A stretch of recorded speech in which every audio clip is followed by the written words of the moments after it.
Assalamualaikum warahmatullahi wabarakatuh. Alhamdulillahi wa kafa, wassalatu wassalamu ala rasulillahil mustafa wa ala alihi wa sahbihi wa man wafa, amma ba'd. Fa ya ibadallah, usi nafsi wa iyyakum bittaqwallahi faqad fazal muttaqun fala tamutunna illa wa antum muslimun. Faqala ta'ala ya ayyuhalladzina amanu taqullaha haqqa tuqatih wa la tamutunna illa wa antum muslimun. Wa qala ya ayyuhan nasu ittaqu rabbakum alladzi khalaqakum min nafsin wahidah wa khalaqa minha zawjaha wa batha minhuma rijalan katsiran wa nisaa'a wattaqullaha alladzi tasaaluna bihi wal arham innallaha kana 'alaikum raqiba. Bapak dan Ibu sekalian, saudara-saudariku rahimani wa rahimakumullah, semoga Allah selalu mencurahkan rahmat dan kasih sayangnya kepada kita semua. Mari kita awali pertemuan duha kita di pagi ini dengan bersyukur kepada Allah Subhanahu wa taala. Kita masih diberikan kesempatan yang sangat luas oleh Allah untuk beraktivitas.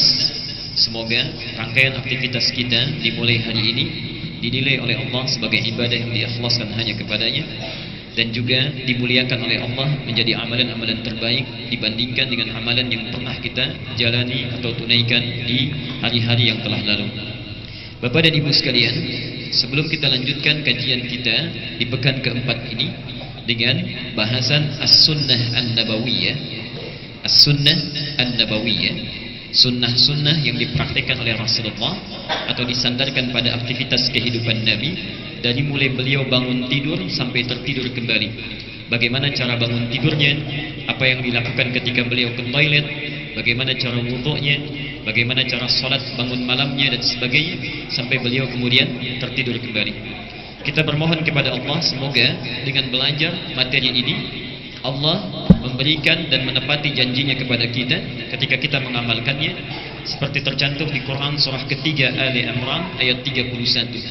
Saya pernah sampaikan dan akan selalu saya coba ulang di setiap pertemuan untuk meningkatkan motivasi kita mempraktikkan sunnah-sunnah Nabi.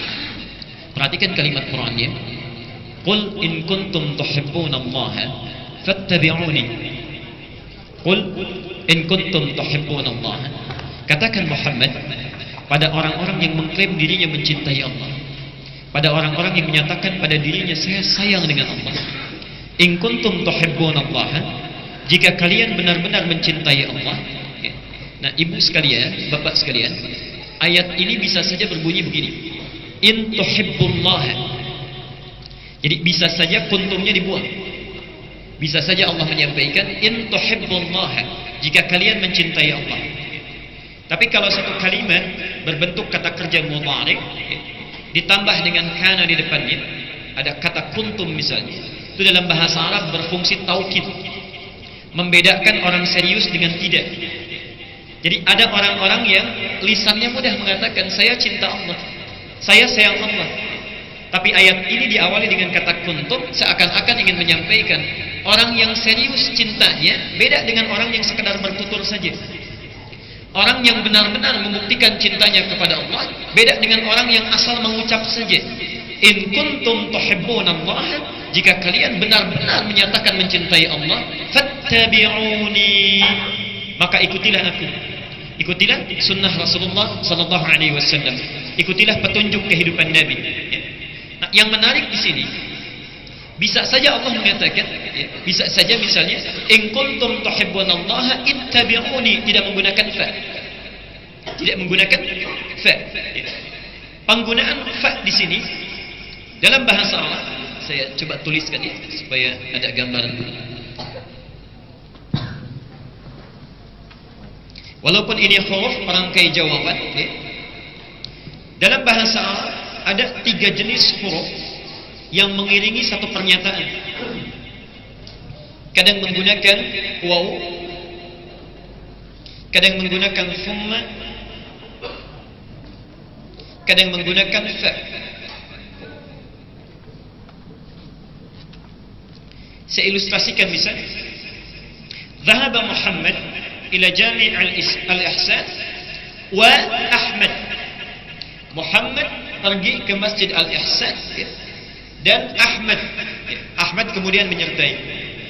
Kalau digunakan huruf waw, ini bisa berarti datang bersamaan tapi duluan Muhammad. Muhammad datang, ya, Ahmad di belakangnya 1 menit kemudian. Jelas ya? Kalau menggunakan thumma, zahaba Muhammad thumma Ahmad. Muhammad datang ke Masjid Al-Ihsan, thumma Muhammad. Ya. Kalau menggunakan thumma, jaraknya agak panjang. Muhammad berangkat sekarang, ya. Ahmad 1 jam kemudian. Ahmad 2 jam kemudian itu thumma. Tapi kalau menggunakan fa, ini harfu atfin bila hududin. Huruf penyerta perangkai yang tidak memiliki batas, langsung. Zahaba Muhammad ila Jami' Al-Ihsan fa Ahmad. Muhammad pergi ke Masjid Al-Ihsan, lantas Ahmad. Kalau menggunakan fa artinya begitu Muhammad pergi, Ahmad langsung mengikuti, nyaris tanpa jeda. Jelas sampai di sini? Perhatikan ayat ini, Ali Imran Quran surah 3 ayat 31. Ketika menyatakan kepada kita para pecinta Allah itu, qul in kuntum tuhibbunallaha, katakan Muhammad pada orang-orang yang benar-benar merasa mencintai Allah, pakai fa, tidak menggunakan thumma, tidak menggunakan fa, waw, huruf jawabnya langsung menggunakan fa, seakan-akan orang yang cinta Nabi itu mengikuti Nabi-nya nggak ditunda-tunda. Begitu tahu cara jalan Nabi, seketika dia ikuti. Begitu tahu cara bertutur Nabi, seketika dia praktekkan. Begitu dapat informasi Nabi itu selalu bangun malam menunaikan tahajud, dia tidak tunggu besok hari untuk menunaikannya, seketika dia rencanakan untuk tunaikan. Begitu tahu cara makannya Nabi, saat itu dia praktekkan. Itulah fa. Karena itu hurufnya tidak menggunakan waw, tidak menggunakan thumma, karena pecinta Allah itu tidak akan membuat jeda untuk mengikuti sunnah Rasulullah SAW. Jelas sampai di sini? Baik. Kalau kita sudah mencoba mempraktikkan itu, maka perhatikan jawaban yang diberikan oleh Allah. Yuhibbukumullah. Allah pasti akan cintai orang-orang ini. Allah pasti akan cintai orang-orang ini. Dalam hadis qudsi disebutkan, kalau Allah sudah cinta dengan seseorang hamba, maka Allah akan berikan sebuah pengumuman al-i'lan, disampaikan kepada penduduk langit dan bumi bahwa saya mencintai orang itu, maka cintailah orang itu. Kalau Allah sudah membenci seseorang, tidak menyukai seseorang, maka disampaikan informasi kepada penduduk langit dan bumi, saya tidak mencintainya, maka orang semua akan tidak senang kepadanya. Kalau bapak ibu tidak disukai di satu tempat, bisa pindah ke tempat lain. Tapi kalau Allah tidak menyukainya, mau kemana kita berlari? Kalau Allah sudah mencintai kita, kemanapun kita pergi, hilang di dunia, pergi ke alam kubur, berlaku hukumnya Ali Imran 169 sampai 171. Saking cintanya diberikan kenikmatan kubur lebih daripada kenikmatan dunia. Karena itu seringkali saya sampaikan, anak-anak Palestina yang baru usia belia itu 4-5 tahun, kenapa lebih cepat dipanggil oleh Allah? Kenapa lebih cepat mereka menghadap kepada Allah dengan syahadat? Karena bekalnya sudah cukup. Saking sayangnya Allah, 4 tahun sudah hafal Quran, wafatnya syahadat. Untuk apa lama-lama di dunia? Mendapatkan kesengsaraan hidup, diambil langsung, diberikan kenikmatan yang luar biasa di alam kuburnya. Perhatikan janji Allah, wala tahsabanna alladhina qutilu fi sabilillahi amwata bal ahya'un 'inda rabbihim yurzaqun. Jangan duga orang yang wafat di jalan Allah itu wafat begitu saja, namun mereka begitu bahagia mendapatkan rizki di samping Tuhannya. Penghargaannya besar di sisi Tuhannya. Perhatikan kalimatnya, farihina bima atahumullahu min fadli wa yastabshiruna billadina lam yalhaqu bihim min khalfihim alla khaufun 'alaihim wa lahum yahzanun.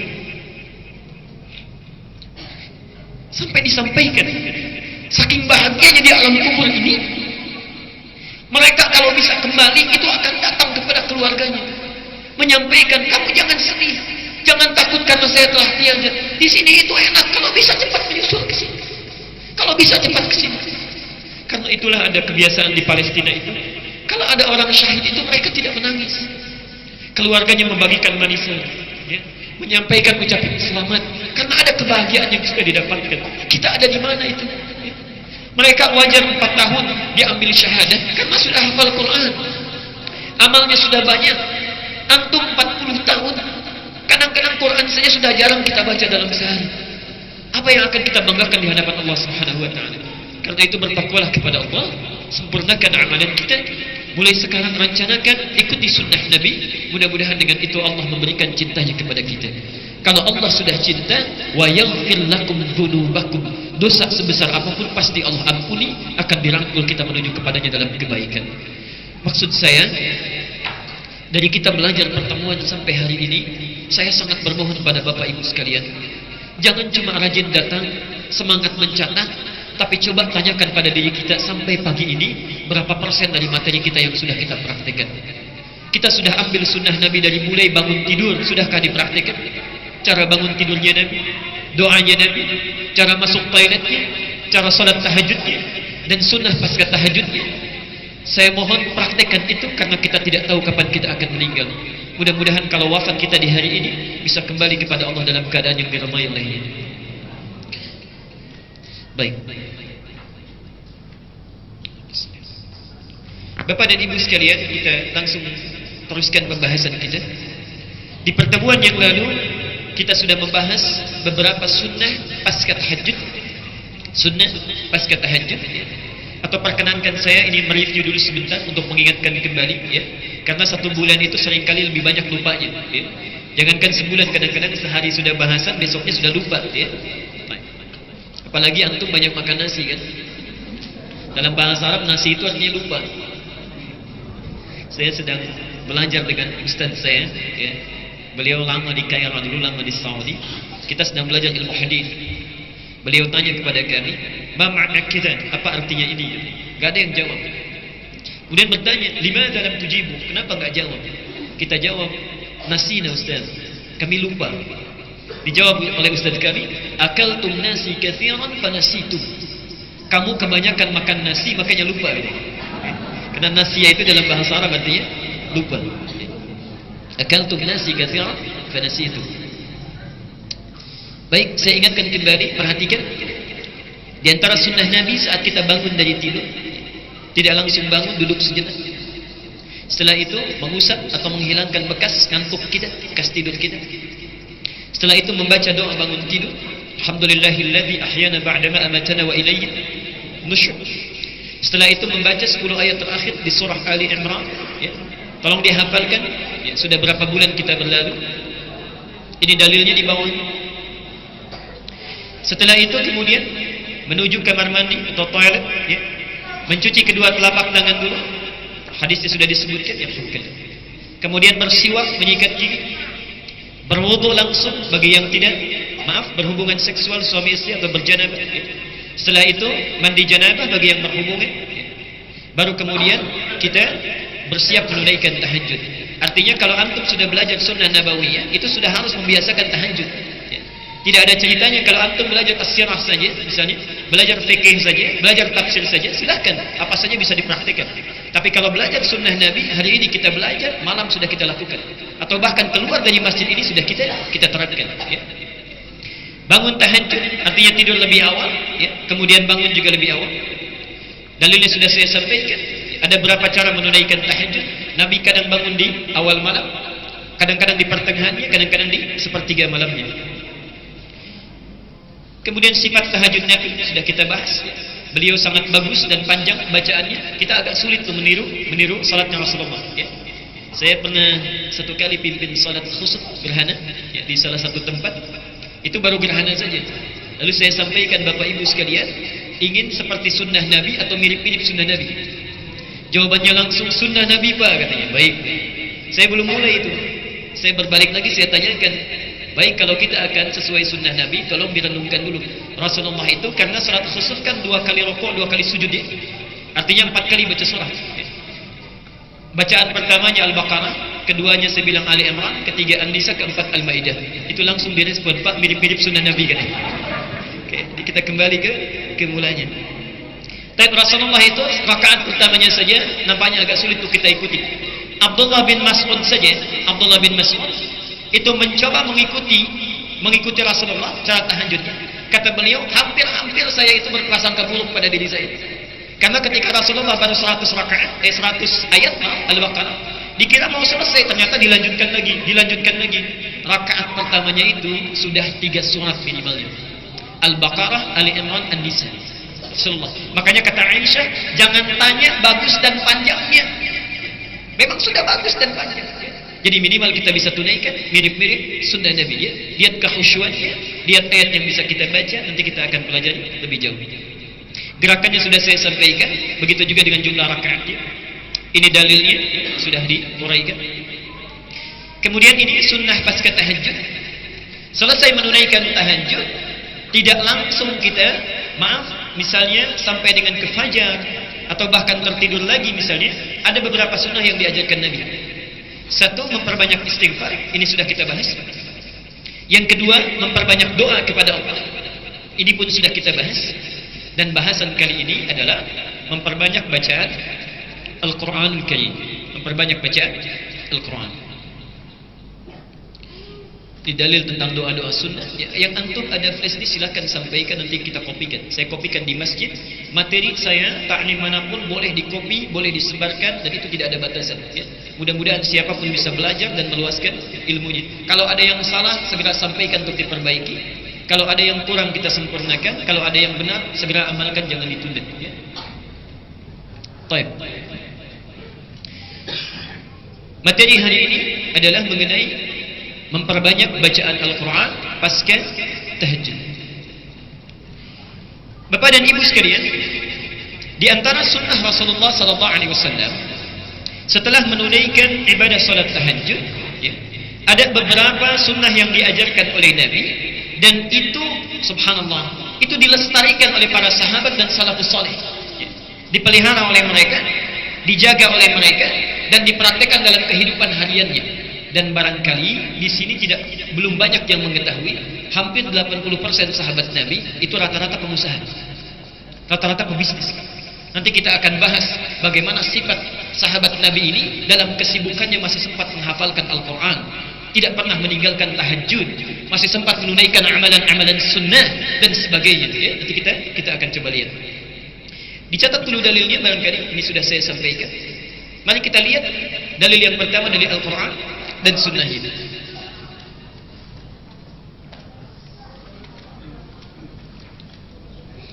Bapak dan Ibu sekalian, dalam hal at-ta'lim atau penyampaian materi dalam pengajian, biasanya para ulama itu memiliki satu manhaj yang sama, satu cara yang sama. Mereka tampilkan dulu dalilnya, baik dalam Al-Quran ataupun sunnah. Dari dalil ini baru kemudian diuraikan pembahasan. Jadi cara berpikirnya bukan menyampaikan pembahasan dulu lantas mencari dalil untuk membenarkan, tidak, ya. Dikeluarkan dulu dalilnya, di Quran ada tidak petunjuknya, di sunnah ada tidak, baru dibahas. Sehingga nanti mohon maaf, bahasannya terarah, sumbernya jelas, dan nanti tidak mencari pembenaran. Yang paling berbahaya, uraian sudah panjang-panjang, ternyata dalilnya tidak ada, dan dipaksakan mencari sebuah pembenar pada dalil yang tidak ada. Contoh, maaf, pernah dengar hadis ini? Makan saat lapar, berhenti sebelum kenyang. Itu hadis palsu. Saking palsunya, di kitab hadis palsu pun nggak ada. Saking palsunya itu. Makan saat lapar, berhenti sebelum kenyang. Itu cuma ada di kitab cerita Ar-Rahmah fi Tibbi wal Hikmah, karangan Imam Jalaluddin As-Suyuti, halaman 19 sampai halaman 25. Nanti bulan Juni insya Allah akan didengar lagi itu. Awal puasa adalah rahmat, pertengahannya adalah maghfirah, ujungnya itqum minan nar. Pernah dengar hadis itu? Itu hadis semi palsu, namanya matruk. Matruk itu ditinggalkan, gak boleh dipakai hujjah, ya. Walaupun isinya benar misalnya, tapi kalau Nabi tidak pernah menyampaikannya, tidak boleh disandarkan pada Nabi. Matruk itu hadis yang disampaikan oleh seseorang yang tertuduh seringkali berdusta, karena di dalamnya ada Ziyad An-Numairi yang seringkali mengarang-arang cerita, sehingga sulit dibedakan mana hadis, mana cerita palsunya. Itu ada di Sahih Ibnu Khuzaimah nomor hadis 125, diterangkan di situ. Karena itu para ulama salafus saleh kalau ingin menguraikan pembahasan, dalilnya dulu dikeluarkan. Kita sering mengkaji Riyadhus Shalihin, ya, karya Imam An-Nawawi, ada 1896 hadis. Kalau antum perhatikan, Imam An-Nawawi membuat bab pembahasan, dalil Al-Qur'annya dulu disampaikan, ya. Kemudian setelah Al-Quran baru hadisnya, baru setelah itu diterangkan. Begitulah kemudian pembahasan itu bisa dijalankan. Sekarang kita akan membahas tentang bacaan Al-Quran pasca tahajud. Ada tak ketentuannya di Quran dan Sunnah? Yuk kita turunkan Quran surah 17 Al-Isra ayat 82, ketentuan pertamanya.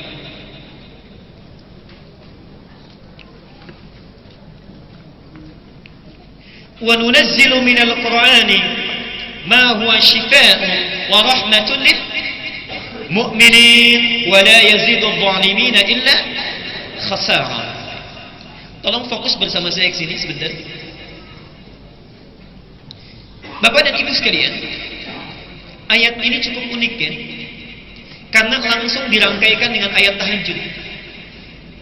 Jadi ayat 78-nya berbicara tentang salat 5 waktu.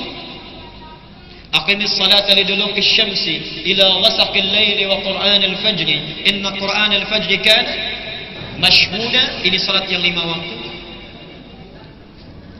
Hati-hati, sekarang sudah ada orang-orang kreatif yang menyisipkan pesan-pesan yang tidak baik.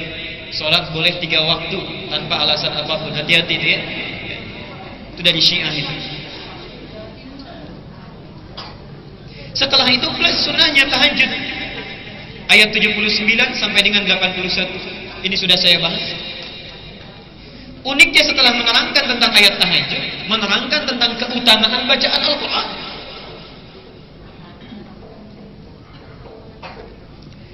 Setelah selesai menunaikan tahajud, seakan-akan Allah memberikan isyarat.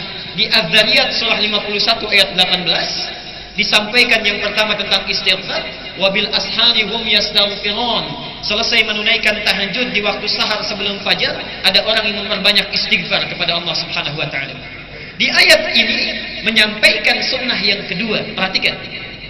Wa nunazzilu minal Qur'ani, dan kami turunkan dari sebagian ayat-ayat Al-Qur'an itu ma huwa shifaa'un, ada yang bisa menjadi obat dalam penyakit yang sedang dimiliki. Wa rahmatun lil mu'minin, dan menjadi rahmat bagi orang-orang mukmin yang membacakannya.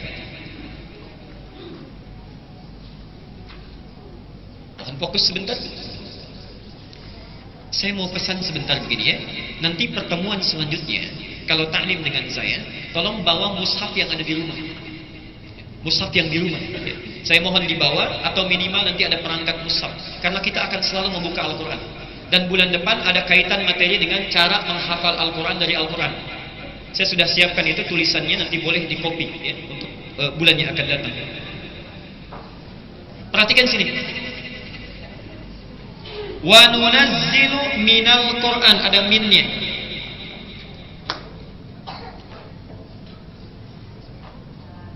Ma huwa shifaa'un wa rahmatun lil mu'minin. Saya naikkan ke atas ya.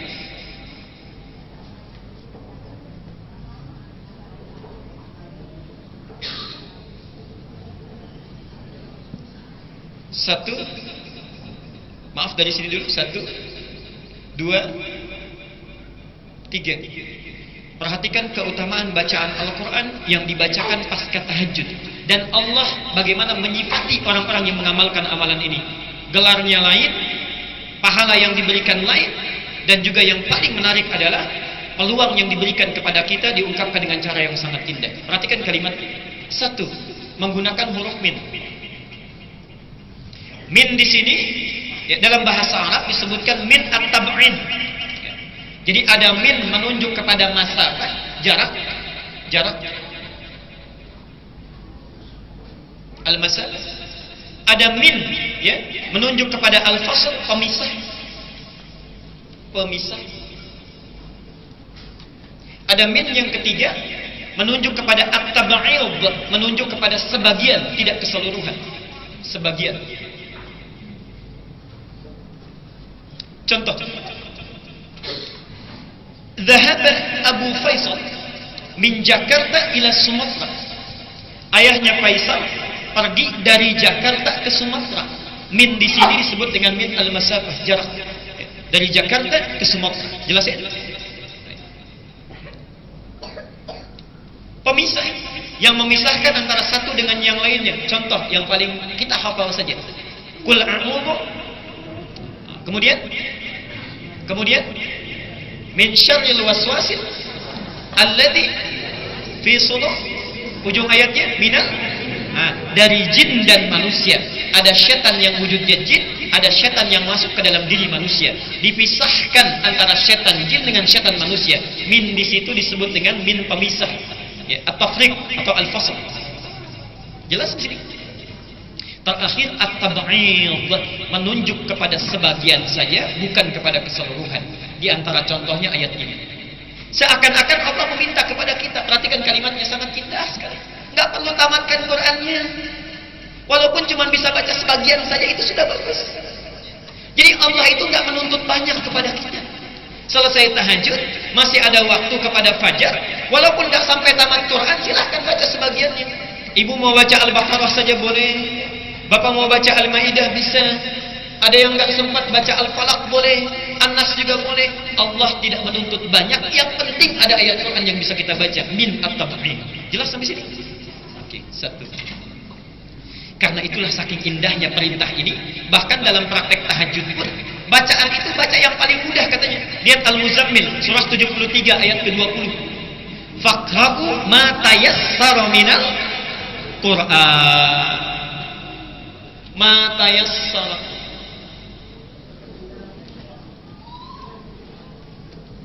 Quran surah 73 ayat 20. Gak usah baca yang susah-susah kata Allah itu.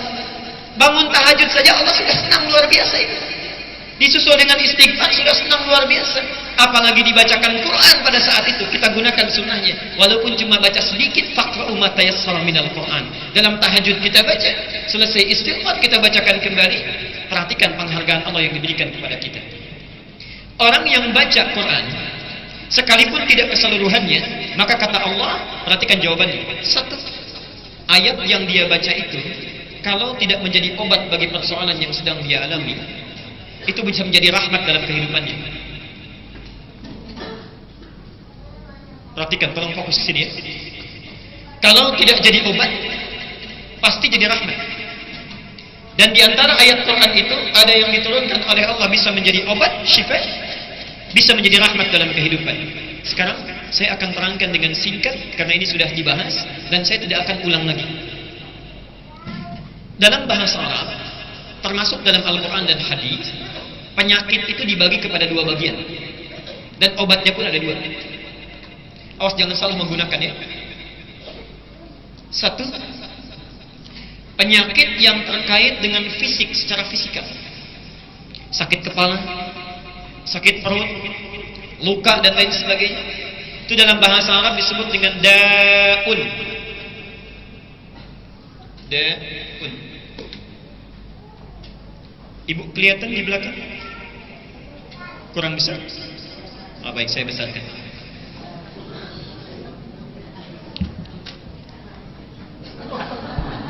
Ini. Sekarang kelihatan ya? Da'un, ini maksudnya penyakit fisik. Kalau ada orang-orang yang terkena penyakit fisik, maka rumusnya kata Rasulullah itu, cari namanya dawa'un.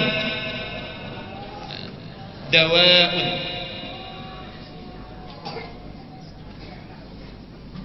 Pernah dengar riwayat? Likulli da'in dawa'un. Ini obat bagi penyakit fisik. Seorang sahabat datang pada Rasulullah, "Ya Rasulullah, saya sakit, mohon sembuhkan." Kata Rasulullah, "Pergi ke dokter, idhab ila tabib." Pergi ke dokter, dia akan menyembuhkan. Kata sahabat ini, "Bukankah Allah Maha Penyembuh? Engkau berdoa, Allah berikan kesembuhan." Bagus ini pertanyaan. Tapi jawaban Nabi lebih bagus, perhatikan.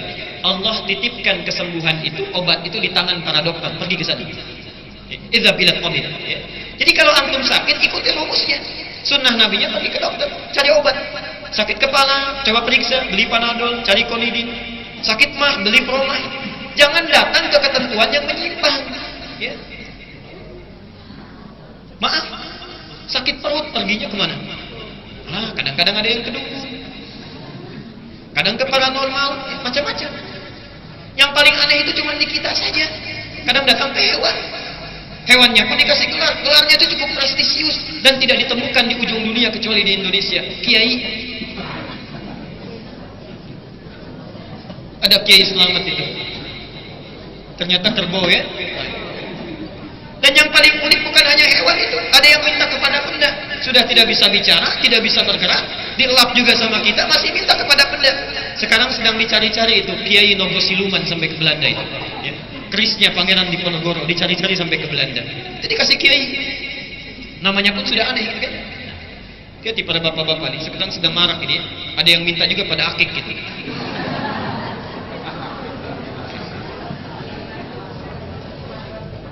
Sekarang lihat, ada penyakit yang tidak terkait dengan fisik, nomor satu. Tidak terkait dengan fisik. Misal, maaf, sakit hati, cemburu, kan? Iri hati, dengki, sombong, riya dan sebagainya. Ya. Kalau sakit fisik itu bisa di sekujur tubuh, kalau yang ini tidak, itu cuma di jiwa. Ya. Itu penyakitnya disebut dengan maradun. Di hati, penyakitnya di hati.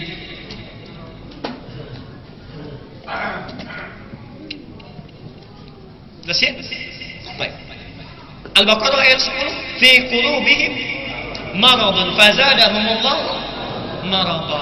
Nah, kalau terserang penyakit ini, jangan cari obat dawa, itu nggak akan ketemu. Kita berobat misalnya datang ke dokter, ke Awal Bros, ke Hermina, kemudian ke Mitra Keluarga misalnya, berobat ke sana. Maaf dok, saya sedang sakit ini, pusing saya. Kenapa bapak pusing? Karena saya punya rasa iri hati. Akan ada obatnya itu. Susah. Obatnya cuma satu, disebut dengan syifa'un.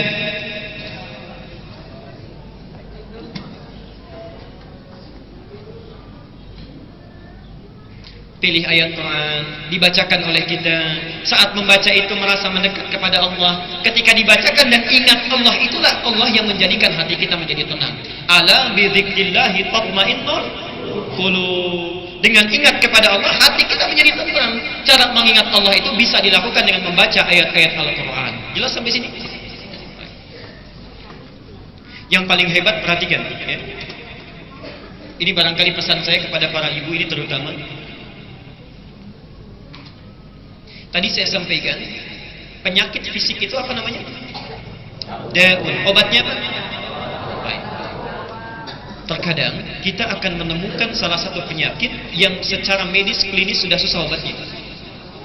Obat sana sini susah, berobat ke dokter spesialis gak sembuh-sembuh, bahkan divonis sakit permanen dia. Nah, syifa pun bisa mengobati penyakit seperti itu dengan izin Allah. Syifa. Contoh, Imam Al-Bukhari, nama aslinya Muhammad, punya bapak namanya Ismail, punya kakek namanya Ibrahim, punya eyang namanya Al-Mughirah, punya eyang buyut namanya Al-Bardazbah. Muhammad bin Ismail bin Ibrahim bin Al-Mughirah bin Al-Bardazbah, tinggal di kecamatan Ju'fah Al-Ju'fi di Kabupaten Bukhara Al-Bukhari, di provinsi Khurasan Al-Khurasani di negara Uzbekistan sekarang. Itu saat lahir bu, ya, ibu terutama, diharapkan oleh ayah bundanya untuk menjadi ulama besar. Sering berdoa. Qadarullah usia 2 tahun meninggal ayahnya. Usia 2 tahun. Usia 4 tahun, Pak, ternyata terserang penyakit buta. Buta. Dan butanya permanen. Ya. Berobat sana sini tidak sembuh. Perhatikan di sini ya. Ibu yang sangat hebat ini, umminya, melihat kenyataan ayahnya sudah meninggal. Anaknya buta, tidak menyurutkan tekadnya menjadikan anaknya itu menjadi ulama besar di kemudian hari. Terus berdoa kepada Allah, memohon dengan kebaikan. Apa yang terjadi? Diberikan oleh Allah keistimewaan pada anak kecil ini. Butanya mata, buta terletak pada matanya, tapi hatinya sedemikian dalam dan cepat sekali menangkap sesuatu. Punya keistimewaan, sanggup mengingat apapun yang dibacakan kepadanya dan mengulang kembali tanpa salah sedikit pun. Jadi kalau dibacakan satu halaman penuh misalnya, itu selesai dibacakan bisa mengulang tanpa salah titik komanya. Al-Bukhari itu usia 5 tahun dikirim ke sekolah hafalan Al-Quran, diberikan khadim untuk membantu beliau. Masuklah di sini, dimulai kisahnya ke Ma'had Al-Quran, belajar di situ. Gurunya saat itu sedang membacakan surat Qaf, surah ke-50 itu. Saat dibacakan dari mulai awal sampai akhirnya, duduk anak ini, subhanallah, bacaan pertama anak seusia beliau ini atau ada yang sudah dewasa yang melihat pun tak mampu mengulangnya, butuh berkali-kali dibacakan baru ingat. Itu pun baru seayat, 2 ayat, 3 ayat. Al-Bukhari selesai dibacakan, tangannya sudah diangkat, Syekh hafiltu ala dhahri qalbi, saya sudah hafal di dalam jiwa saya, kata Al-Bukhari kecil itu. Subhanallah, Syekhnya terpanjang, dipanggil ke depan, ta'al ibnai, maju ke depan. Subhanallah, ketika diminta oleh syekhnya, ikra, baca, dibacakan oleh Al-Bukhari kecil, langsung dirangkul oleh syekhnya, hafal persis, bukan sekedar hafal ayatnya, tapi makhrajnya, sifat hurufnya, tajwidnya nyaris persis sama dengan gurunya. Itu doa ibundanya. Apa yang terjadi? Dirangkul oleh syekhnya, didoakan pada saat itu, dikatakan kepadanya, minal an tadrusul hadis, mulai hari ini kamu mesti belajar hadis. Karena syekhnya paham kalau Quran itu sudah dijamin mudah oleh Allah dalam Al-Quran. Surah Al-Qamar, surah 54, ayat 17, ayat 22, ayat 32, ayat 40, langsung statementnya, walaqad yassarnal Qur'ana lidzikri fahal min muddakir. Kami sungguh telah mudahkan Quran itu untuk diingat. Siapa sekarang mau mengingatnya, kata Allah? Siapa yang mau menghafalnya? Karena Quran ada jaminan mudah dihafalkan, tidak harus menjadi orang yang pandai dan kuat ingatan. Orang biasa pun bisa hafal itu. Jadi Bapak Ibu jangan putus asa, Pak. Kemarin ada seorang nenek itu usia 82 tahun, Bu. Nenek 82 tahun, nggak bisa baca, nggak bisa menulis, hafal Quran dalam waktu 2 tahun. Dan yang membantunya cucunya. Jadi setiap kali beliau sedang santai, cucunya bacakan Quran. Mau tidur dibacakan lagi, 2 tahun hafal itu apa yang telah dibacakan itu. 2 tahun. Ya, subhanallah. Ada lagi seorang bapak, anak muda dari Kuwait datang ke Saudi, ingin menjadi penggembala kambing, tapi punya 2 niat. Satu ingin haji, yang kedua ingin hafal Quran. Setiap berangkat, Pak, digembalakan kambing itu, naik ke bukit, dihafalkan sekian ayat, turun diulang lagi, subhanallah. Qadarullah 10 bulan hafal Quran. Sampai dihajikan oleh tuannya dan dijadikan sebagai pemimpin dari para pekerja di sana. Antum bisa bayangkan, orang yang kerjanya menggembala kambing saja, bergulat dengan terik panas dan badai yang kadang-kadang dahsyat, naik turun ke bukit, kepanasan, kedinginan, bisa hafal Quran. Antum yang pekerjaannya sudah sedemikian santainya, fasilitasnya ada, di jalan, subhanallah, mobilnya enak, ada AC-nya, bisa setel tip radio, bisa dengar murotalnya. Saking sayangnya Allah dikasih masjid itu biar hafal Quran. Dikasih masjid. Sudah dikasih seperti itu, belum sempat juga untuk menghafal. Dengan cara apa lagi mesti difasilitasi. Subhanallah, ya. Baik, jadi ada cara di situ. Syekhnya mengatakan minal antan nusul hadis, mulai hari ini belajar hadis. Pulang Al-Bukhari datang kepada ibundanya, diceritakan kisah bagaimana syekhnya mendoakannya tadi. Ibunya senang luar biasa, lalu berkata, lihat kalimatnya. Nah, Ananda itu punya keterbatasan. Cukup belajar Quran dulu, kalau sudah selesai baru hadis. Apa kata Al-Bukhari? Perhatikan jawabannya. La ya ummi. Atau dalam bahasa yang sopan, la ya amati, uridul hadis. Tidak, saya tetap ingin belajar hadis. Al-Bukhari meraba-raba jalan menuju ke kamarnya. Ibunya menyaksikan itu sedih luar biasa. Langsung masuk ke kamarnya, menuju mihrabnya. Di situ berdoa memohon kepada Allah Subhanahu wa taala. Berlinang air matanya sampai capek berdoa, disebutkan dalam riwayat tertidur itu. Perhatikan doanya. Ibu bisa catat ini ya, maksudnya diingat. Yal Basir, disebut Asmaul Husna. Ini adab berdoa. Ya, kalau ibu bapak berdoa dengan menyebut Asmaul Husna, disebutkan dalam riwayat pertama, ini adalah aplikasi dari perintah Allah di surah ke-17 ayat 110. Minta berdoa, qulit Allah awid ar-Rahman, ya ayyama tad'u falahul asma al-husna. Lihat hadis Nabi, kalau mau cepat buka kitabnya Sayyid Sabiq, namanya Al-Aqaid Al-Islamiyah, halaman 31, ya, paragraf yang kedua nomor 1, baris 1 sampai dengan kelima. Ada hadis Nabi di situ disebutkan. Perhatikan kalimat hadisnya. Nabi SAW satu kali sedang lewat, ya, sami'a rajulan yad'u, dia mendengar, Rasulullah mendengar seorang laki-laki berdoa kepada Allah. Perhatikan kalimatnya. Ya Allah, ashhadu bi annak Allahumma ashhadu bi annaka Allah as-samad alladhi lam yalid wa lam yulad. Ketika sampai pada kalimat itu, Nabi kemudian langsung menegurnya. Ya fulan, hei katanya, dari mana kamu tahu doa ini? Tahukah engkau at-tadri innama anta sa'alta, sungguh engkau telah meminta kepada Allah bi asma'ihil a'zam, dengan namanya yang paling utama. Idza du'iya ajaba wa idza su'ila a'ta. Kalau berdoa dengan itu pasti akan dijawab, dan kalau meminta sulit bagi Allah untuk menolaknya, pasti memberi. Perhatikan, Ibunda Al-Bukhari menyebut Yal Basir, Yal Basir, ya Allah yang maha menatap dengan tajam. Anaknya buta memohon kepada Allah dengan sifatnya yang maha melihat. Yallazi ala kulli syai'in qadir, yang engkau maha kuasa atas segala sesuatu tanpa batasan sedikit pun. A'id basirat abdi, mohon kembalikan penglihatan anak saya. Perhatikan syifa yang datang. Ibunya menyebut Yal Basir. Al-Bukhari mengulang surat Qaf di kamarnya sampai ke ayat ke-22. Ketika ibundanya menyebut Yal Basir, Al-Bukhari kemudian membaca, laqad kunta fi ghaflatin min hadha, sungguh dulu engkau tidak bisa melihat. Fakashafna 'anka ghita'aka, maka mulai saat ini akan kami buka hijab yang menutup pandanganmu itu. Wa basarukal yawma hadid, mulai hari ini pandanganmu akan kembali menatap dengan tajam. Mulai hari ini pandanganmu akan kembali menatap dengan tajam. Padahal ayat ini tentang kejadian di kiamat. Ada orang saat di dunia buta, di kiamat bisa melihat. Ada orang melihat di hari kiamat bisa buta. Hati-hati ya. Ada orang melihat di dunia, di hari kiamat bisa buta. Rabbi lima hasyartani a'ma, ya Allah kenapa engkau kumpulkan kami dalam keadaan buta? Padahal dulu kami melihat. Tapi ada orang buta saat di dunia. Bapak Ibu kenal Imam At-Tirmidzi? Kenal di mana? Imam At-Tirmidzi itu yang meriwayatkan banyak hadis, yang tahajudnya tidak pernah henti, yang siang sunnahnya nyaris sempurna. Subhanallah, di akhir hayatnya itu berdoa kepada Allah sampai matanya buta, Bapak.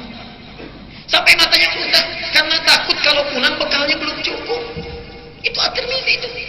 Takut kalau pulang itu bekalnya belum cukup. Ahli tahajud, hadisnya kita bacakan tiap waktu. Tiap waktu siang sunnah, jangankan yang fardunya, yang sunnah pun dikerjakan.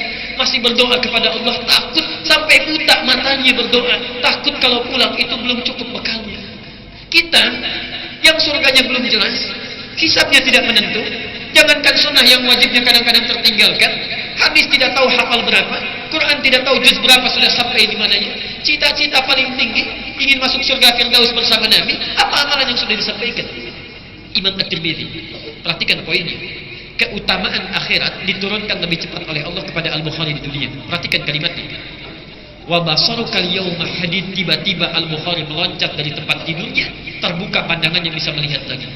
Dikejar ibundanya saat itu sedang tertidur. Ummi laqad ra'aitku, saya sekarang sudah lihat lagi, kata. Ibunya kaget terbangun, kemudian refleks mengatakan, ya bunai, rabbama ra'aita biqalbik, duhai anakku sayang, mungkin ananda itu melihat dengan mata hati kamu. La bal bi'aini, tidak, dengan mata saya, Bu. Ibu sekarang pakai baju apa? Di samping kita ada benda-benda, disebutkan satu-satu itu. Dipeluk oleh ibundanya, keduanya berangkulan bertangisan. Kemudian dari situlah mulai belajar hadis, dan sampai sekarang sampai kepada kitab hadis. Sahih Al-Bukhari, ada kitab Adabul Mufrad dan kitab-kitab yang lainnya. Itu doa ibunda, Bu. Syifa, itulah syifa. Kisah tadi ada di kitab Fathul Bari, Syarah Sahih Al-Bukhari, jilid pertama bab Al-Muqaddimah, halaman 613, paragraf yang ketiga, baris 1 sampai dengan 9. Antum bisa baca di situ. Baik.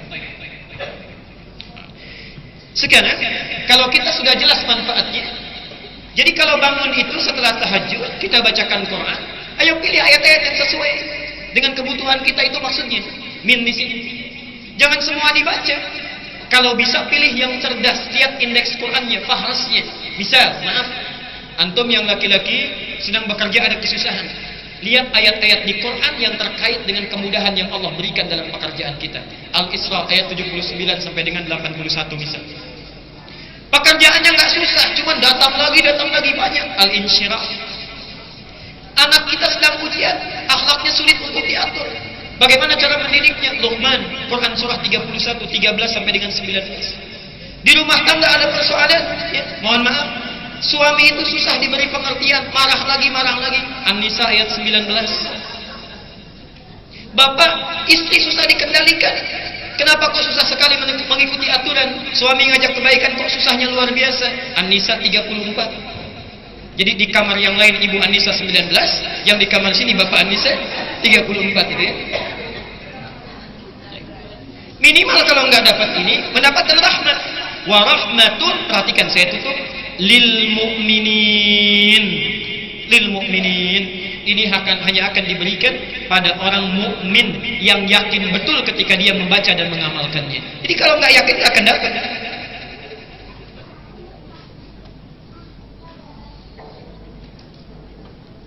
Di Quran ada amanu, ada al-mu'minun. Perhatikan kalimatnya. Di Quran ada amanu, ada al-mu'minun.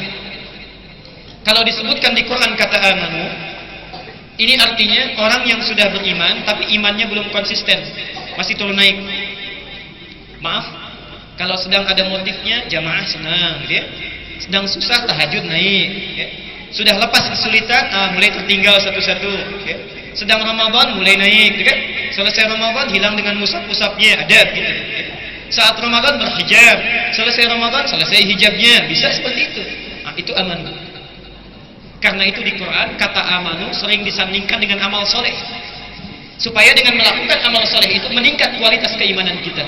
Wal 'ashr innal insana lafi illa alladziina, setelah itu wa amilus soleh. Ada yang langsung bentuknya dengan puasa, ya ayyuhalladzina amanu kutiba 'alaikumusiyam. Ada kemudian dengan rajin salat, alladzina yu'minuna bil ghaib wa yuqimunas shalah. Kalau sudah berhasil meningkat keimanannya, sekarang tolong cek masing-masingnya, jangan tunjuk orang lain. Perhatikan rumusnya. Kalau sudah istiqomah, meningkat keimanannya dan sudah stabil, cirinya begini cirinya. Kalau orang baru amanu, tertinggal yang wajib, terlambat, itu masih biasa.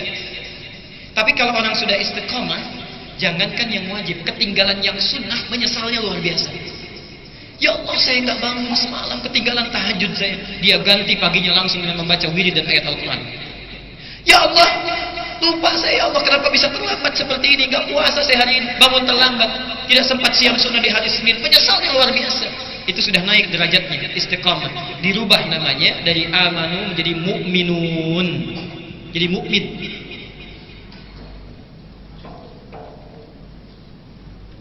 Karena ada lam jadi al-mu'minin. Perhatikan sini. Kenapa ayat baca Quran menyebutkan al-mu'minin bukan amanu? Karena orang-orang yang bangun tahajud itu masih biasa. Tapi setelah tahajud dibiasakan istighfar, agak naik tingkatannya. Tapi kalau setelah tahajud istighfar masih bisa baca Quran juga, itu bukan tingkatan biasa. Karena itu disebut oleh Al-Quran dengan al-mu'minun. Jelas sampai sini? Sekarang mari kita lihat dulu sunnah para salafus salih, para sahabat-sahabat Nabi, bagaimana mereka mempraktikkan bacaan Al-Quran ini.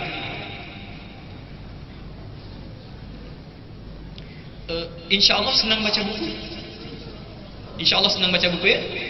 Saya berikan referensi, insya Allah bisa dibaca ya.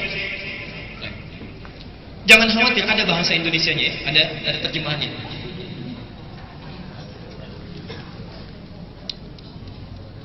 Yang bisa bahasa Arab, download kitabnya. Yang bisa bahasa Indonesia pun terjemahannya, silahkan dilihat nanti, tinggal di googling aja, At-Tibyan, kitabnya, At-Tibyan.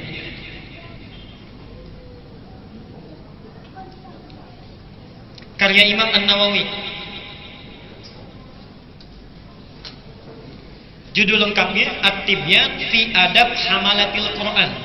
Tapi cukup antum menyebutkan saja, misal diketik itu di internet, di googling, At-Tibyan An-Nawawi, sudah keluar itu, karena tidak akan tertukar ya. Itu yang paling populer. Kalau bisa dapatkan kitabnya, buka halaman 37.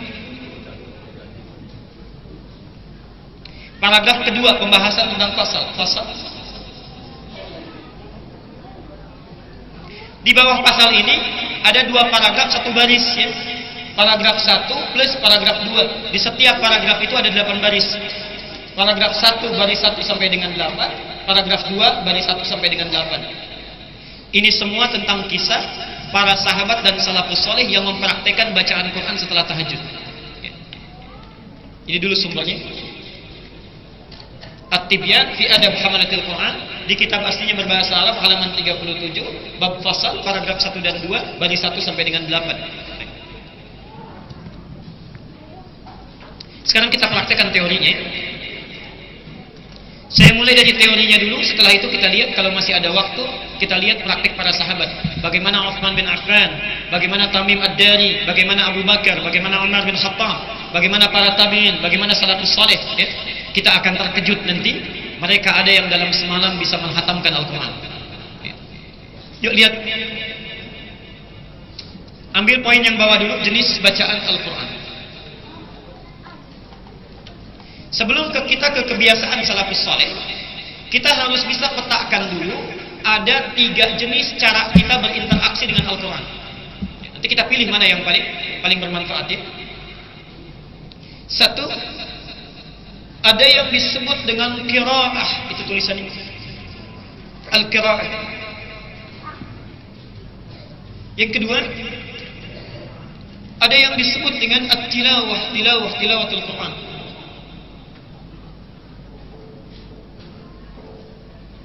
Dan tingkat tertinggi ada yang disebut dengan al-hifdz, hafalan Al-Quran. Pelan-pelan ya. Sekarang perhatikan sini, saya terangkan dulu. Kalau disebutkan qiraah, perintahnya ikra namanya. Wahyu pertama turun apa? Ikra ya. Ikra bismi rabbikal ladzi khalaq. Kalau disebutkan al-qiraah, itu yang dimaksudkan membaca biasa saja. Baca saja.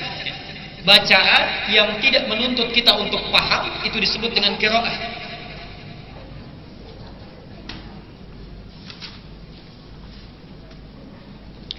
Kita cuma baca Quran, mau paham mau tidak, itu qiraah namanya. Ya. Maaf, di mushaf di rumah kadang-kadang kan nggak ada terjemahannya. Ya. Kemudian kita baca. Umumnya yang baca mushaf tidak ada terjemahan, kan umumnya tidak paham apa yang dibaca. Itu namanya qiraah. Pelan-pelan dulu. Kalau kita baca sambil dipahami ayatnya, memang nggak banyak. Yang dibaca cuma 5, dilihat terjemahannya, dilihat tafsirnya, dilihat asbabun nuzulnya, dilihat hadisnya, lihat asbabul wurodnya. Paham kita dengan itu disebut dengan tilawah. Membaca, memahami, dan mengamalkan apa yang telah dipahami itu. Ini kebanyakan manhaj sahabatnya. Kalau kita tambah sambil menghafalkannya, baca, pahami, kemudian kita coba hafalkan ayat-ayat itu ya, sampai ke dalam jiwa kita, itu disebut dengan al-hifdz, hafalan.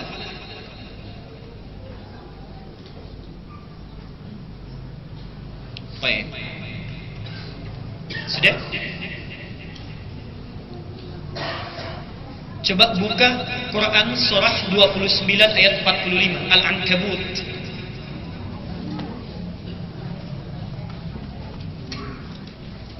Saya bacakan.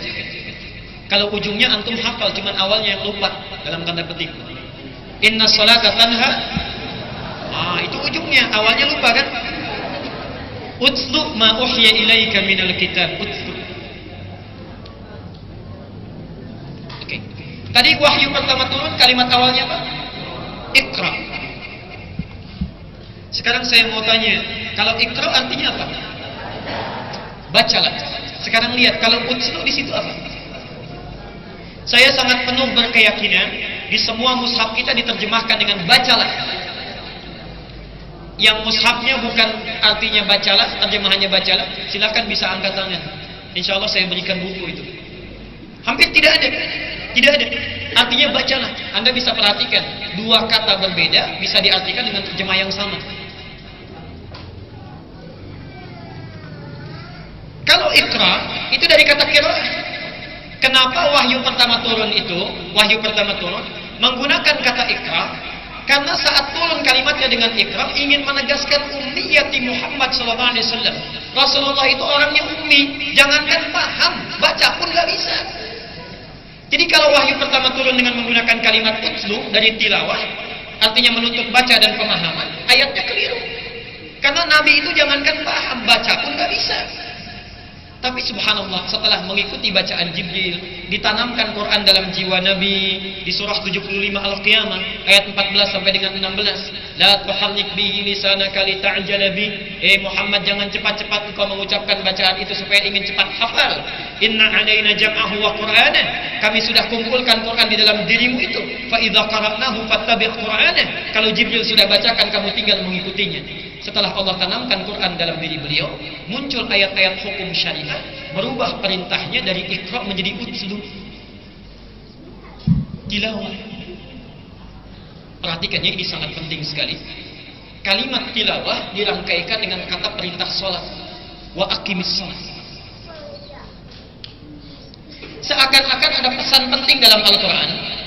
Sholat yang bisa menghasilkan pelakunya terbebas dari perbuatan keji dan mungkar itu, jadi orang baik, itu adalah sholat yang didahului dulu sebelum sholat. Baca dulu bacaan-bacaan sholat, pahami dulu apa yang kita baca dalam sholat.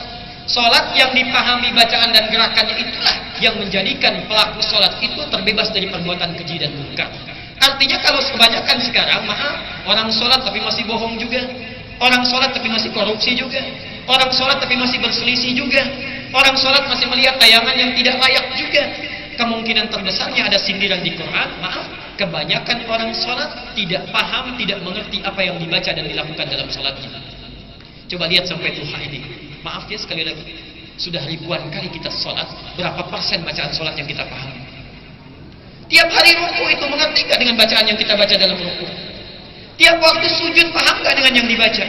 Anehnya kita sudah meminta doa berkali-kali dalam Al-Quran, minta diampuni dosa, minta disayangi, minta disehatkan, minta diberi rizki. Habis sholat pasti minta juga, karena nggak paham apa yang dibaca. Coba duduk di antara dua sujud. Rabbi, ampuni saya ya Allah. Kemudian, sayangi saya ya Allah. Kemudian, lindungi kehidupan saya ya Allah. Kemudian,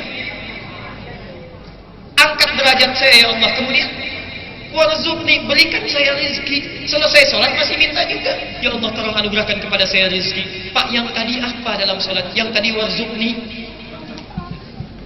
karena tak paham. Oke, saya lanjutkan dulu, nanti kita berhenti di satu titik ya. Perhatikan sini.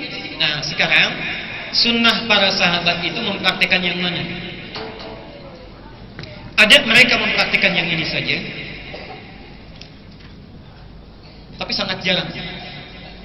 Ada yang ini agak banyak di awal-awal masa Islam. Sahabat tuh kalau baca Quran ya, terutama di Ramadan nanti ini, itu nggak ngejar khatam, tidak mengejar khatam. Ya.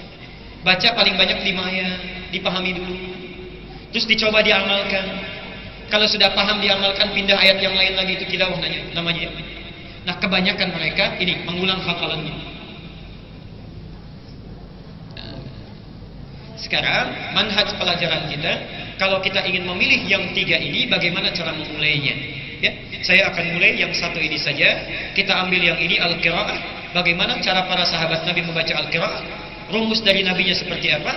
Kalau sudah selesai ini, nanti insya Allah pertemuannya akan datang, kita akan teruskan dengan al-hifdz. Nanti ada teori yang sangat penting, bagaimana cara menghafal Quran dari Al-Quran sendiri, bukan dari teori-teori yang ditemukan oleh orang-orang tertentu. Ya.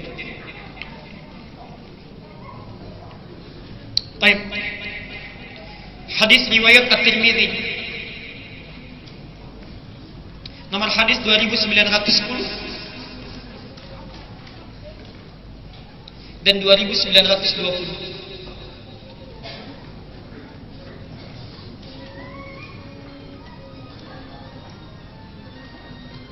Sudah saya tuliskan di sana. Baik.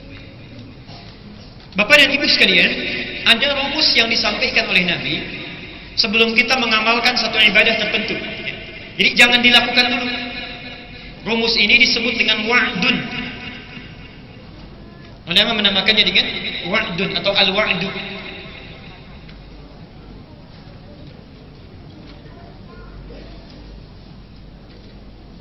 Sudah? Baik. Apa itu al-wa'du? Al-wa'du itu adalah janji positif atau keutamaan yang dijanjikan oleh Allah, janji positif atau keutamaan yang akan diberikan oleh Allah pada orang yang melakukan satu ibadah tertentu. Janji positif atau keutamaan yang akan diberikan oleh Allah pada orang yang menunaikan satu ibadah tertentu. Contoh, ya Allah, ya Rasulullah, kalau saya bangun malam kemudian sholat tahajud, setelah itu saya beristighfar, ingin baca Quran, saya dapat keutamaan apa? Nah, rumus dari para ulama mengingat dari rumusan Nabi ini, keluarkan dulu keutamaannya sebelum amalan itu kita kerjakan, lalu tunggangi keutamaan itu. Contoh, tadi ayat bacaan Quran, ayatnya ada ya. Hadisnya juga ada, nanti saya sebutkan. Sebelum Bapak Ibu membaca Al-Quran itu, keluarkan dulu ayatnya, hadisnya, catat dulu. Catat keutamaannya, keluarkan itu, tempelkan di tempat kita menunaikan sholat itu. Tempelkan di dindingnya. Selesai sholat, orang yang mengeluarkan catatan itu, melihat itu, biasanya lebih termotivasi dibandingkan dengan orang yang tidak tahu keutamaannya. Contoh, orang yang tidak pernah tahu keutamaan tahajud, begitu tidur, ingin tahajud, bisa bangun malam. Bisa ya, tapi juga bisa tertidur. Tapi orang yang menuliskan keutamaannya ditulis 1, 2, 3, 4. Al-Isra ayat 79 sampai dengan 81. 4 keutamaan tahajud sudah pernah saya terangkan. Dia keluarkan itu, ditulis, dicatat, ditempelkan di samping tempat tidurnya. Satu malam nggak niat tahajud pun ketika berbaring, terlihat tulisan itu malamnya bisa bangun. Bisa bangun. Nah, lihat rumus. Sebelum dibacakan Quran, keluarkan dulu hadisnya. Ayatnya sudah tadi. At-Tirmidzi nomor hadis 2910. Saya akan agak detail menerangkan. Man qara'a harfan min kitabillah.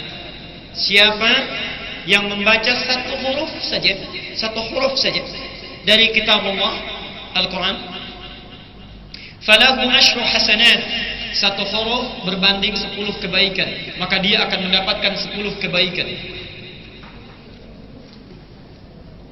Perhatikan ya, di sini Rasulullah tidak menyebut pahala, tapi kebaikan.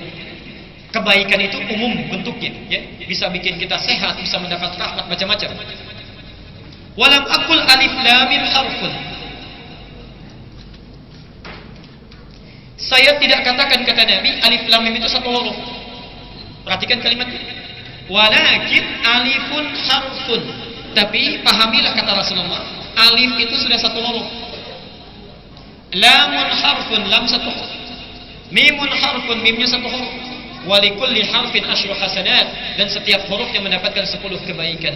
Jadi kalau baca alif lam mim saja sudah berapa huruf? Sudah berapa kebaikan? Pintar kita kalau ngitung ya. 3 kali 10 berapa? 30. Jadi kalau baca alif lam mim sekali lagi dapat berapa? Belum tentu. Rumus ini dijelaskan lebih lanjut oleh Al-Quran. Lanjutannya nanti masuk dalam rumus infak Al-Baqarah 261. Saya tidak sebutkan di sini. Quran surah 2 261. Perhatikan padanannya ya. Ini kalau baca Quran, yang ini tentang infak, tapi rumusnya sama. Mathalul ladzina yunfikuna amwalahum fi sabilillah. Perumpamaan orang-orang infak yang dilakukan di jalan Allah. Kamathali habbatin, seperti menanam satu biji. Ambatat sab'a sanabil. Biji ini menumbuhkan 7 tangkai. Fi kulli sumbulatin mi'atu habbah. Setiap tangkainya memiliki 100 biji lagi, 100 bulir lagi. Jadi seakan-akan ingin menyampaikan, orang kalau berinfak 1 rupiah saja, itu nilainya di sisi Allah sudah 700 kebaikan. Coba lihat ya, kalau hari ini ada yang infak 1000 rupiah, dilakukan karena Allah, berapa dapatnya? 700.000. Lebih unggul dibandingkan dengan orang yang sholat di Masjidil Haram. Orang sholat di Masjidil Haram, sekali sholat berapa pahalanya? 100.000, antum cuma modal 1.000. Bayangkan, mau umrah itu 30 juta. 30 juta dapatnya 100.000 sekali sholat. Antum modal cuma 1.000. Seringkali bertanya, Ustaz, bagaimana kalau saya dalam hidup gak pernah bisa umrah, gak bisa haji, ya? Terbatas keadaan saya. Cari amalan lain dengan cerdas. Ini infak 1.000, pahalanya 700.000. Tunggangi ini, tunggangi. Allah selalu adil dalam memberikan amalan. Tapi poin terbesarnya, perhatikan ujung ayatnya. Wallahu yudha'ifu liman yasha. Yudha'ifu liman yasha.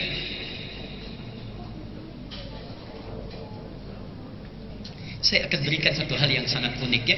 Kalau antum ngantuk bisa wudhu dulu itu ya. Silakan kita lihat nanti. Perhatikan sini, karena ini materinya penting, uraian agak tajam, setannya juga nggak biasa. Oh, hati-hati. Ada setan yang suka hadir di masjid, namanya khinzib. Itu khusus goda orang sholat itu, ya diantaranya. Ya. Hadis Al-Bukhari Kitabus Shalah nomor hadis yang ke-6. Disebutkan, digambarkan, kalau adzan sudah dikumandangkan, itu setan namanya khinzib lari sambil terkentut-kentut, maaf. Ya. Jadi maksudnya, saking bencinya orang mau sholat, kalau adzan ada baunya pun nggak mau cium dia. Sampai selesai adzan dikumandangkan, balik lagi. Karena itu Bapak Ibu jangan heran, orang nggak pernah sholat pun kalau adzan dikumandangkan, itu ada getaran di hatinya. Duh, sudah adzan. Karena setannya pergi. Tapi kalau selesai adzan, yang biasa sholat pun bisa terpikir, baru adzan, belum komat. Karena setan balik lagi. Perhatikan, sampai sholat ditunaikan, dia akan masuk ke sela-sela orang yang sholat, karena itu rapatkan ke barisan. Akan masuk ke sela-sela orang yang sholat dan menggoda orang yang sholat sampai tidak sadar berapa rakaat sedang menunaikan sholat. Hadisnya jelas. Berapa rakaat sedang menunaikan sholat. Sholat subuh tadi berapa rakaat? 2 rakaat. Berapa kali antum dalam selama hidup pernah 3 rakaat? Ya lihat sini. Quran indahnya menggunakan kata yudha'ifu, padahal Allah bisa mengatakan yudha'ifu pakai tasydid. Dha'afa yudha'ifu, ada tasydidnya.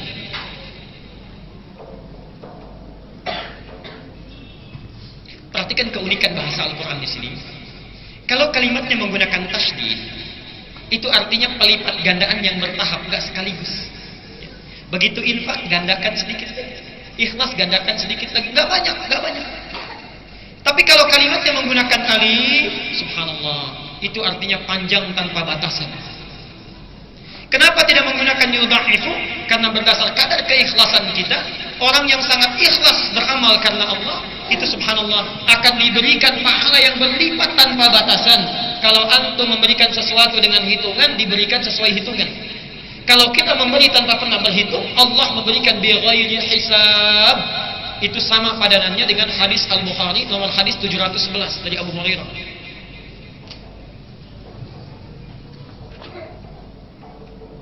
Maaf, dalam doa iftitah atau istiftah itu apa yang kita baca? Allahumma ba'. Perhatikan, bukan ba'id tapi ba'id. Bukan ba'id tapi ba'id. Kalau kita hayati itu indah Bu Pak, kadang-kadang kita menangis tuh bacanya. Jadi ada isyarat di hadis itu, sebelum sholat tuh bayangkan kesalahan yang kita bawa itu apa sebelum sholat. Sampai Abu Bakar sebelum baca ini, itu tangannya gemetaran itu. Baru takbir saja Abu Bakar diriwayatkan saking khusyuknya. Orang yang dijamin masuk surga, disebutkan oleh Nabi, minal ashril mubasysyirina bil jannah, 10 orang dijamin masuk surga, yang kakinya pahanya saja tidak sebanding dengan amalan umat manusia. Perhatikan apa yang dilakukan oleh Abu Bakar. Yang sudah terjamin masuk surga, amalannya luar biasa. Dalam sholat saat takbir itu gemetar tangannya, karena takut saat bertakbir itu membawa kesalahan dalam sholatnya. Abu Bakar. Karena itu Nabi sangat murka kalau ada orang amalnya belum seberapa sudah berani mencela-cela sahabat seperti Abu Bakar. Karena itulah Syekh Hashim Al-Ash'ari itu. Hashim Al-Ash'ari, Hadratus Syekh yang mendirikan Nahdlatul Ulama tanggal 31 Januari 1926, punya kitab 19 kitab. Lihat kitab keduanya itu, Risalah Ahlu Sunnah wal Jamaah, halaman ke-10 di paragraf yang ketiga, baris 1 sampai dengan ke-4. Itu lihat di sini.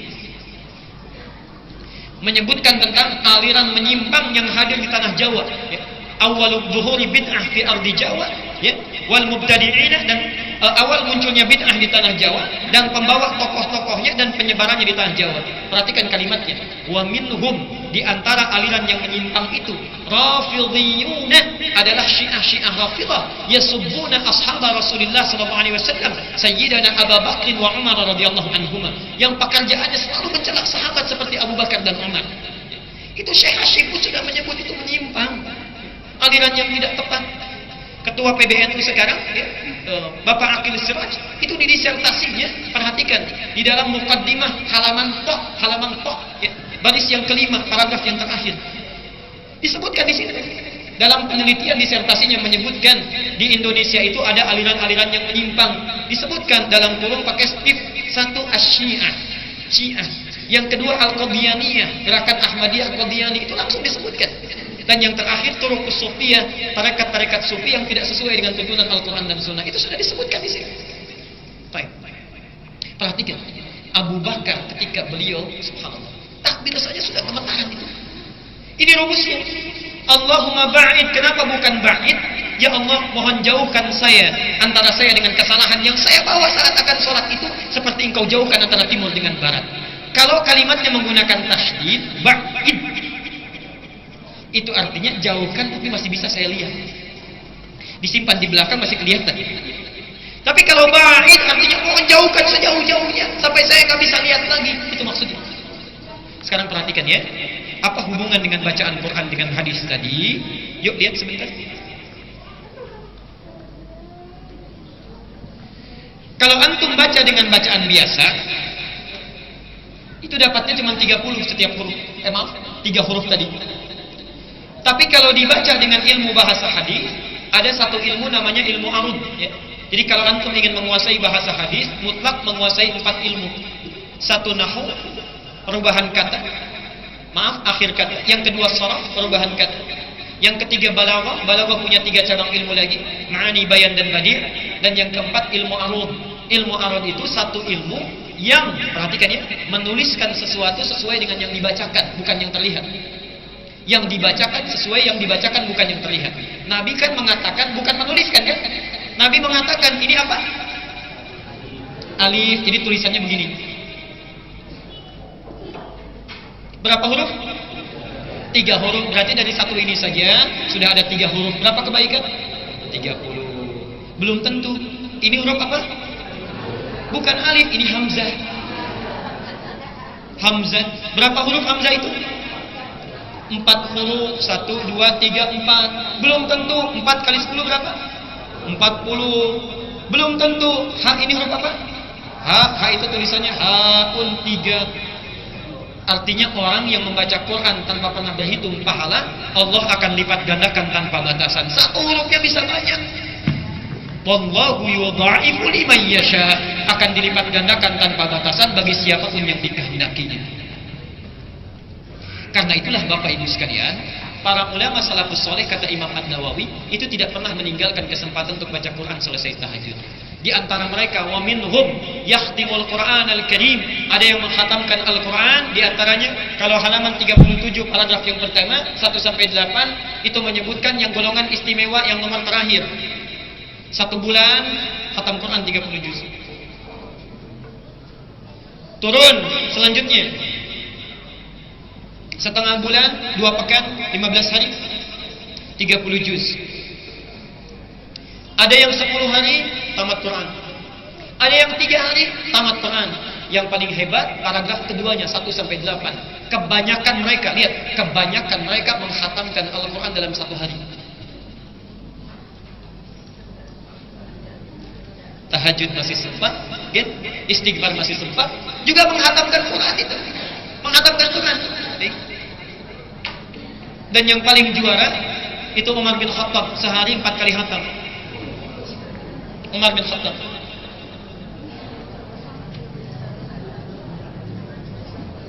Utsman bin Affan sehari sekali khatam.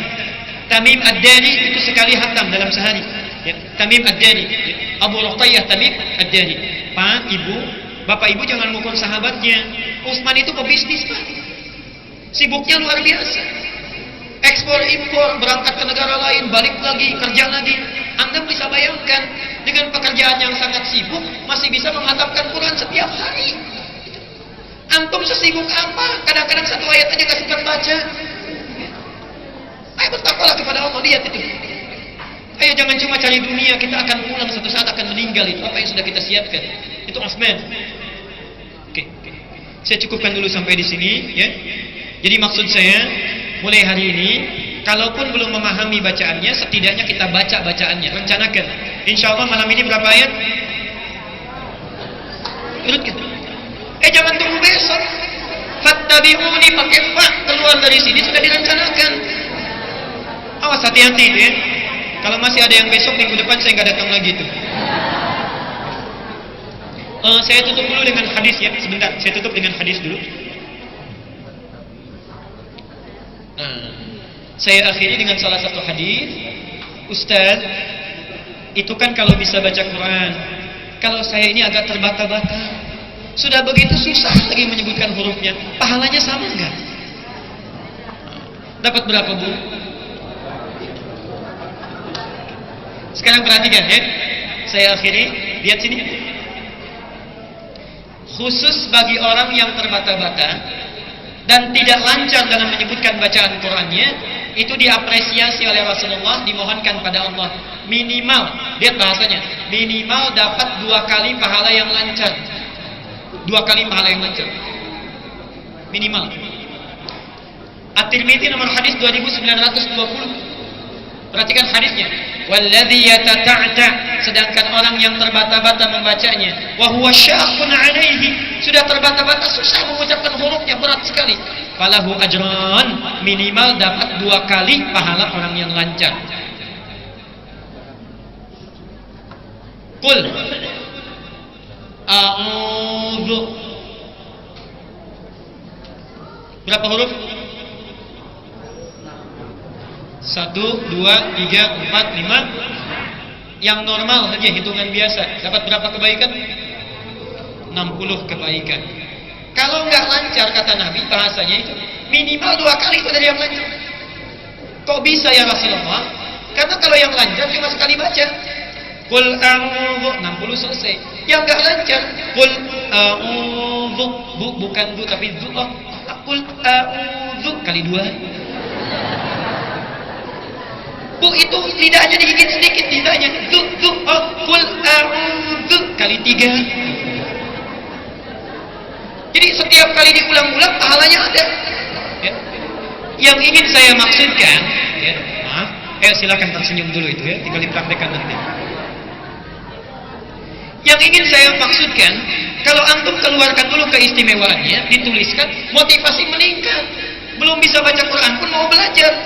Tapi kalau tidak pernah tahu hadisnya, kemudian undang guru, baru a'udzubillah, kemudian sudah diluruskan. Bu, itu bukan a'udzu tapi a'udzu. Laporan ke suami, ya jangan yang itulah, ustaznya terlalu ketat. Karena nggak tahu. Oke. Baik, mulai hari ini cobalah bangun malam setelah tunaikan tahajud, beristighfar kepada Allah, dan kita tunggangi beberapa ayat Quran yang mungkin bisa kita bacakan. Semoga Allah menurunkan rahmat atau syifa dalam kehidupan kita dan menjadikan kita orang-orang mukmin atau dengan keimanan yang istiqamah sebelum kita pulang menghadapnya. Saya kira untuk hari ini itu dulu. Mohon maaf barangkali untuk sesi ini tidak ada sesi tanya jawab dulu ya, karena saya harus segera berpamitan dulu. Tapi saya ingin sampaikan beberapa pengumuman. Yang pertama, ini sudah saya print outkan, ini dulu sebetulnya sudah ada manhaj menghafal Al-Quran. Ini materi bisa dibaca sekarang untuk persiapan bulan depan. Ya. Di bulan depan kita akan bahas tilawah dan al-hifdhu. Ini materi untuk hafalan Quran. Jadi saya berharap kepada Allah, mudah-mudahan kalau kita bulan depan belajar ini, sebelum pulang bisa hafal Quran dulu. Ya, insyaallah. Ini satu. Yang kedua, saya sudah serahkan ke masjid juga yang saya janjikan buku catatan taklim. Ya. Jadi antum nanti bisa gunakan itu untuk mencatat. Di sana ada motivasi belajar menuntut ilmu. Halaman selanjutnya ada jadwal selama setahun. Jadi nanti nggak usah tanya lagi ya, sudah ada di situ. Dan selanjutnya nanti ada catatan untuk taklim, bisa mencatat ya. Ada materi apa, tanggal berapa, hari apa, dan boleh digunakan untuk ustadz manapun. Saya sudah cetak sebanyak 1000 eksemplar, sudah dibagikan. Barangkali kalau nanti kehabisan, saya insya Allah doakan saja mudah-mudahan bisa cetak lagi ya. Kita cetak nanti coba 1000 lagi, mudah-mudahan bisa dibagikan lagi ya. Jadi yang kalau belum dapat harap bersama.